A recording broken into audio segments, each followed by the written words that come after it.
SIR സമയം supreme കോടതി ഇന്നത്തെ നിർദ്ദേശം കൂടി പരിഗണിച്ചുകൊണ്ട് ഇലക്ഷൻ കമ്മീഷൻ കുറച്ചുകൂടി നീട്ടണമെന്നാണ് CPIM ആവശ്യപ്പെടുന്നത്.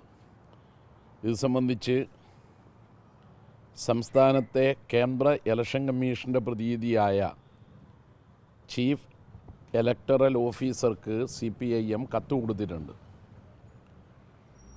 ഡിസംബർ 15-നാണ് ഏറ്റവും ഒടുവിൽ SIR റിവ്യൂ മീറ്റിംഗ് നടന്നത്. അന്ന് കണ്ടെത്താൻ കഴിയാത്തവരായി റിപ്പോർട്ട് ചെയ്തത് 25 ലക്ഷത്തോളം പേരാണ്. അതിനു പുറമെ 23,40,000 പേർ നോൺ മാപ്പിംഗ് ആണ്. 2025 വോട്ടർ പട്ടികയിലെ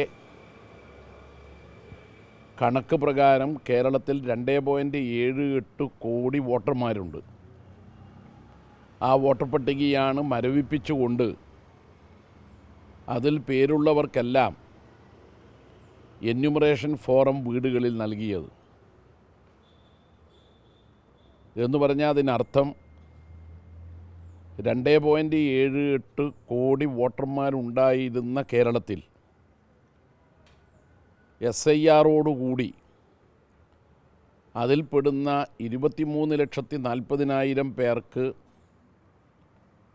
നോൺ മാപ്പിംഗ് ആയതുകൊണ്ട്, രക്ഷിതാക്കളുടെ വിശദാംശങ്ങൾ രേഖപ്പെടുത്താത്തതുകൊണ്ട് അവർ കരട് വോട്ടർ പട്ടികയിൽ പേരില്ലാത്തവരായി മാറും എന്ന ആശങ്ക നല്ലതുപോലെയുണ്ട്. രണ്ടാമത്തെ വിഭാഗത്തിൽപ്പെടുന്നതാണ് ഇലക്ഷൻ കമ്മീഷൻ തന്നെ പ്രസിദ്ധീകരിച്ച വെബ്സൈറ്റിൽ പറയുന്ന 25 ലക്ഷത്തോളം കണ്ടെത്താൻ കഴിയാത്തവർ.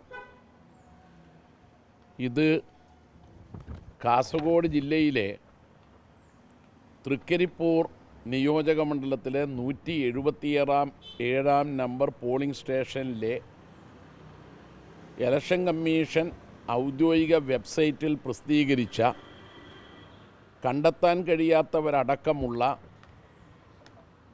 121 പേരുടെ ലിസ്റ്റാണ്. ഈ ലിസ്റ്റ് കിട്ടിയത് ഡിസംബർ 18 ഇന്നാണ്. ഡിസംബർ 15 തന്നെ ഞങ്ങൾ ആവശ്യപ്പെട്ടിരുന്നു ഇലക്ഷൻ കമ്മീഷനോട്, എല്ലാ രാഷ്ട്രീയ പാർട്ടികളും കണ്ടെത്താൻ കഴിയാത്തവരടക്കമുള്ള 25 ലക്ഷം പേരുടെ ലിസ്റ്റ് വോട്ടർ പട്ടിക നൽകുന്നത് പോലെ താലൂക്ക് തലത്തിൽ രാഷ്ട്രീയ പാർട്ടികൾക്ക് നൽകണം. പോളിംഗ് സ്റ്റേഷൻ അടിസ്ഥാനത്തിലായിരിക്കണം നൽകേണ്ടത്. അതിൻ്റെ കോപ്പി കിട്ടിയാൽ ഞങ്ങൾ ഈ കണ്ടെത്താൻ കഴിയാത്തവരടക്കമുള്ളവരുടെ കാര്യത്തിൽ ഒരു ഗൃഹസന്ദർശനം നടത്തി അവരുടെ എല്ലാം എന്യൂമറേഷൻ ഫോറം പൂരിപ്പിക്കുകയും ഒപ്പുവാങ്ങുകയും ചെയ്തതിന് ശേഷം ഡിജിറ്റലൈസ് ചെയ്യാൻ സഹായിക്കാം. ഇതാണ് ഞങ്ങൾ പറഞ്ഞത്. കാരണം ചീഫ് ഇലക്ടറൽ ഓഫീസർ എല്ലാ രാഷ്ട്രീയ പാർട്ടികളുടെയും സഹായം തേടുകയുണ്ടായി.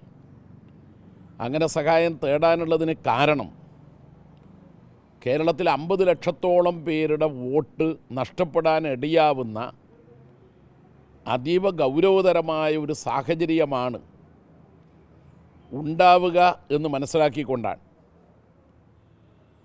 ഞങ്ങൾ ചീഫ് ഇലക്ഷൻ ഓഫീസറുടെ എല്ലാ നടപടികളുമായി സഹകരിക്കാമെന്ന് പറഞ്ഞുകൊണ്ട് ലിസ്റ്റിന് ആവശ്യപ്പെട്ടു. ലിസ്റ്റ് പ്രസിദ്ധീകരിച്ചത് ആഗസ്റ്റ് 17-നാണെങ്കിലും ലിസ്റ്റ് പോളിംഗ് സ്റ്റേഷൻ അടിസ്ഥാനത്തിൽ ലഭിച്ചത് ആഗസ്റ്റ് 18 ഇന്നാണ്. ആഗസ്റ്റ് 17 ഓരോ വോട്ടർക്കും മാത്രമേ ആ ലിസ്റ്റിൽ നിന്ന് കാര്യങ്ങൾ മനസ്സിലാക്കാൻ കഴിയുകയുള്ളൂ. അതുകൊണ്ട് കാര്യമില്ല. രാഷ്ട്രീയ പാർട്ടികൾക്ക് ഇതിൽ ഇടപെടാൻ കഴിയണമെങ്കിൽ രാഷ്ട്രീയ പാർട്ടി പ്രതിനിധികളായ BLA മാർക്ക് പോളിംഗ് സ്റ്റേഷൻ അടിസ്ഥാനത്തിൽ BLO മാരുമായി സഹകരിച്ച് വോട്ട് നഷ്ടപ്പെടാതെ എല്ലാവരെയും കണ്ടെത്താൻ കഴിയണമെങ്കിൽ ലിസ്റ്റ് വേണം. ലിസ്റ്റ് ഇന്നാണ് കിട്ടിയത്.